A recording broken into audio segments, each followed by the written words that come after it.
بسم اللہ الرحمن الرحیم۔ موجودہ صورتحال میں ہمیں 5 کام کرنے ہیں۔ سب سے پہلا کام کہ جب بھی مسلمانوں کا کوئی دشمن کہیں بھی ہو، مسلمان کو اس سے پہلے تیاری رکھنی بہت ضروری ہے۔ اللہ تعالیٰ کا فرمان ہے سورہ انفال کی آیت نمبر 60 میں، ان کے خلاف اپنی جتنی استطاعت تمہاری ہو سکے تیاری کر کے رکھو۔ تیاری کو دیکھ کر ڈر جائیں گے، یار یہ لوگ تیاری کر کے بیٹھے ہوئے ہیں، ان لوگوں کے پاس ہتھیار ہیں، یہ لوگ کسی بھی وقت ہم پہ حملہ کر سکتے ہیں۔ لڑ نہیں رہے، ہم صرف تیاری کر رہے ہیں۔ یہ تیاری ایک رعب ہے جس کے ذریعے سے ہم ان کو ڈرا کے رکھتے ہیں۔ دوسرا کام جو ہم نے کرنا ہے وہ یہ کہ ہم نے اس تیاری کے بعد یہ نہیں کہ آپے سے باہر ہو جانا، صبر کرنا ہے، اپنے جذبات پر کنٹرول کرنا ہے، اور کبھی بھی ابتدا نہیں کرنی دشمن سے لڑائی کرتے ہوئے۔ یہ نہیں کہ بھائی میں نے اب تیاری کر لی ہے تو میں اب فوری طور پہ لڑائی کروں، ایسا نہیں ہے۔ لیکن اگر لڑائی ہو جائے، وہ ابتدا کر لے، وہ آگے سے کوئی حملہ کرے تو پھر خاموش نہیں رہنا، پھر ڈٹنا ہے۔ اس میں آپ کو ایک حدیث سنا دیتا ہوں۔ یہ حدیث جو ہے وہ صحیح بخاری میں 3024 نمبر پر موجود ہے، جس میں عمر بن عبید اللہ ان کو ایک خط لکھا سیدنا عبداللہ بن ابی اوفا رضی اللہ تعالیٰ نے۔ یہ اس وقت نا امیر تھے، جب خارجیوں کے خلاف لڑائی ہو رہی تھی تو اس وقت عمر بن عبید اللہ وہاں پہ امیر تھے۔ اچھا، سیدنا عبداللہ بن ابی اوفا رضی اللہ تعالیٰ نے ان کو خط لکھا، اور اس خط میں کیا تھا؟ اس خط میں یہ تھا کہ بے شک رسول اللہ صلی اللہ علیہ وسلم اپنے جب کبھی جنگ ہو رہی تھی ایک دفعہ، تو رسول اللہ صلی اللہ علیہ وسلم نے وہاں پر ایک خطبہ دیا۔ اس خطبے میں کیا تھا کہ آپ صلی اللہ علیہ وسلم نے ارشاد فرمایا، اے لوگو، دشمن سے مقابلے، دشمن کے سامنے آنے، دشمن کی ملاقات کی تمنا نہ کرو۔ یہ نہ کہو کہ اے اللہ مجھے دشمن سے ملا دے۔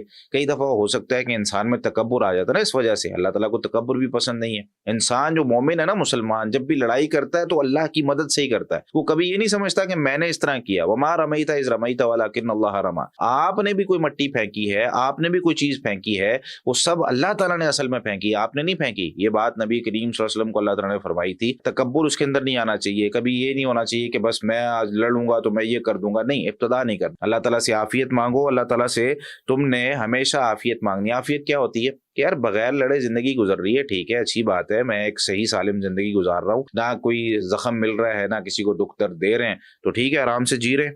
جب ملاقات ہو جائے، جب لڑائی ہو جائے، جب جو ہے نا وہ ان کا سامنا ہو جائے، فصبروا، پھر ڈٹ جاؤ، پھر صبر کرنا ہے۔ پھر یہ نہیں کہ بھائی اب جو ہے اب میں بھاگ جاؤں یا اب کیا ہو جائے، نہیں، وہ جو تیاری کی تھی، اب جب اس نے دشمن نے حملہ کیا بھائی، اب پیچھے نہیں ہٹنا۔ اور پھر آپ صلی اللہ علیہ وسلم نے ارشاد فرمایا، اور جان لو کہ جنت جو ہے وہ تلواروں کے سائے تلے۔ اب تلواریں اٹھا کے جو ہم لڑ رہے ہیں، اب جو ہتھیار ہمارے ہاتھ میں ہے، اب جو کندھوں پر ہے، بھائی وہی جنت کی ضمانت ہے۔ اب جو بندہ ہتھیار لے کے نکل پڑا ہے، اب وہ شہید ہو کے واپس آتا ہے تو وہ جنت میں جائے گا۔ تو بھائی مومن کیوں لڑتا ہے؟ مومن زندہ رہتا ہے تب بھی اللہ کے لیے، مومن مرتا ہے تب بھی اللہ کے لیے۔ تو پہلا کام تیاری کرنی ہے، دوسرا کام یہ ہے کہ صبر اور جذبات کے ساتھ کنٹرول رکھنا، لڑائی نہیں کرنی۔ تیسرا کام، اگر لڑائی ہو گئی تو بھائی ڈٹ جائیں۔ چوتھا کام کیا ہے؟ چوتھا کام کرنے کا یہ ہے کہ دعائیں کرنی۔ مومن کبھی بھی خود نہیں لڑتا ہے، مومن فرشتوں کی مدد کے ساتھ، اللہ کی مدد کے ساتھ لڑتا ہے۔ اللہ تعالیٰ سے ہمیشہ یہ دعا کرتا ہے کہ اللہ یہ میں نے شروع کر دیا ہے۔ کیا آتا ہے حدیث میں، نبی کریم صلی اللہ علیہ وسلم نے ارشاد فرمایا، اللہ کی مدد طلب کرو، پھر تھکنا نہیں ہے، پھر عاجز نہیں آنا، بھائی میں نے کر کے رہنا ہے۔ پانچویں اور آخری چیز جو ہم نے کرنی ہے میرے بھائی، جو بہت ضروری ہے، وہ کیا ہے؟ آپس میں اختلاف نہیں کرنا۔ گھر میں جو اختلاف ہوتا ہے نا، وہ باہر نہیں بتایا جاتا، وگرنہ انسان کی جو ہے نا وہ روب اور دبدبہ ختم ہو جاتا ہے۔ کسی کا اختلاف فوج کے ساتھ ہو سکتا ہے، کسی کا اختلاف سیاستدان کے ساتھ ہو سکتا ہے، کسی سیاستدان کا کسی سیاستدان کے خلاف ہو سکتا ہے، اس کو رکھیں، باقی جو بھی آپ کا ہے آپ کے دلائل کے حساب سے، لیکن دشمن کے مقابلے میں کبھی بھی اختلاف، وہ میرے بھائی ہمیں جتائے گا نہیں، ہرائے گا۔ اور یہ نقصان اس وقت کم ہوتا ہے، اگر دشمن مسلط ہو جائے نا، وہ نقصان زیادہ ہوتا ہے۔ انسان عبادت نہیں کر سکتا کھل کے، انسان اللہ تعالیٰ کو پکار نہیں سکتا کھل کے، انسان جو ہے نا وہ وہاں پر بہت سارے کام نہیں کر سکتا جو ایک مسلم ملک کے اندر ہم رہ کر سکتے ہیں۔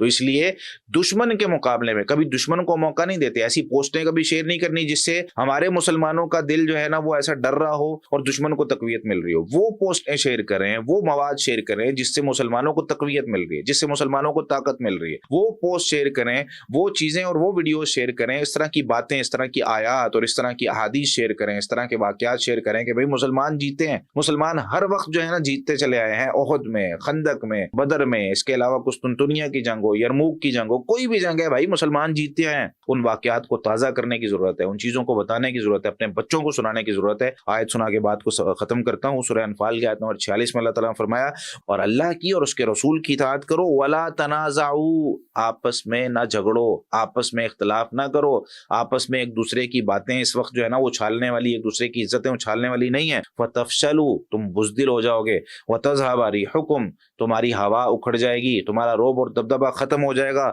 وَاصْبِرُوا، اور ڈر جاؤ، ان اللہ مع الصابرین، بے شک اللہ تعالیٰ صبر کرنے والوں کے ساتھ ہے۔ ابھی کچھ دنوں کے لیے ان سب چیزوں کو چھوڑ کر ہمیں متحد ہونے کی ضرورت ہے۔ اللہ تعالیٰ ملک پاکستان کی مدد فرمائے، مسلمانوں کی مدد فرمائے، جہاں کہیں مسلمان ہیں اللہ تعالیٰ ان کو ہمیشہ اپنی خاص نصرت اور مدد میں رکھے۔ جزاکم اللہ خیر۔